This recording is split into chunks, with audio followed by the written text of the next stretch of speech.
नेपाली खिलाड़ियों ने भारत के खिलाफ पहले ही अंतरराष्ट्रीय मुकाबले में जो खेल प्रदर्शित किया है, उस खेल की अपेक्षा शायद आप भी नहीं कर रहे थे, हम भी नहीं कर रहे थे और देश के लोग भी नहीं कर रहे थे। लेकिन नेपालियों ने जो खेल खेला है वो सच में काबिले तारीफ है और यही कारण है कि वो अंतिम के ओवरों तक डटे रहे। बेशक 48.2 ओवर में ही नेपाल की पूरी टीम आउट हो गई, लेकिन उन्होंने एक ऐसा स्कोर छोड़ दिया है जिसको चेज करना भारत के लिए थोड़ा सा मुश्किल होने वाला है इस पिच पर, क्योंकि निर्धारित 50 ओवर नेपाल नहीं खेल पाया। 48.2 ओवर में 10 विकेट के नुकसान पर नेपाल ने 230 रन का स्कोर बनाकर खड़ा कर दिया है। और भारत के खिलाफ जब नेपाल पहली बार इस एशिया कप में उतरा तो सब लोग यही अनुमान लगा रहे थे कि नेपाल सिर्फ और सिर्फ 25-30 ओवर ही भारतीय गेंदबाजों के सामने टिक पाएगा और बहुत खेलेगा तो सिर्फ और सिर्फ 25-30 ओवर ही खेल पाएगा। लेकिन खेल कहते हैं अनिश्चितताओं का खेल है और यहां पर पूरी तरीके से अनिश्चितता दिखी और नेपाल जो अंतिम ओवरों तक डटा रहा, उसने 230 रन जैसा एक सम्मानजनक स्कोर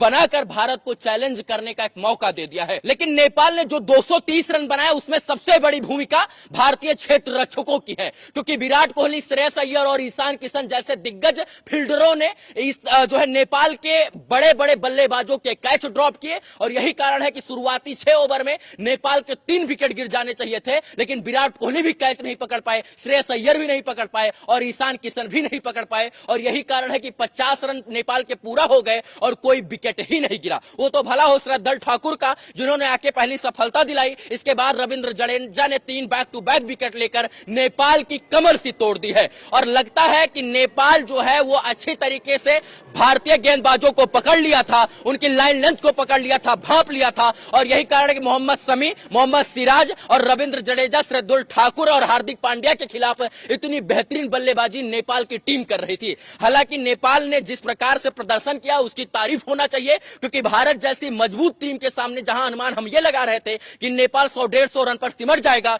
मैच 25-30 ओवर खेल पाएगा, वहीं नेपाल ने सर्वश्रेष्ठ बल्लेबाजी करते हुए ये बता दिया कि अंतरराष्ट्रीय क्रिकेट में किसी को भी कम आंकना मुश्किल ही नहीं नामुमकिन है और किसी को कम आंकने की भूल भी मत करना। शायद से भारत ने शुरुआती ओवरों में नेपाल को कम आंक लिया था, जिसका अंजाम यही है कि पहले 6 ओवर में भारत ने नेपाली खिलाड़ियों के 3 विकेट यानी 3 कैच ड्रॉप कर दिए और जिसका खामियाजा भारत को भुगतना पड़ा और 10 ओवर तक जब नेपाल का कोई विकेट नहीं गिरा तो विराट कोहली, इसके बाद रोहित शर्मा, ईशान किशन के चेहरे पर दर्द देखा जा सकता था, सिलकन देखी जा सकती थी, क्योंकि उनको लग रहा था कि नेपाल को हम सस्ते में आउट कर देंगे। लेकिन नेपाली खिलाड़ी घुटने टेकने पर मजबूर ही नहीं हुए और घुटना टेकना ही नहीं चाहते थे और यही कारण है कि नेपाल ने इच्छा के विपरीत और कार्यों के विपरीत काम करके जो है भारत को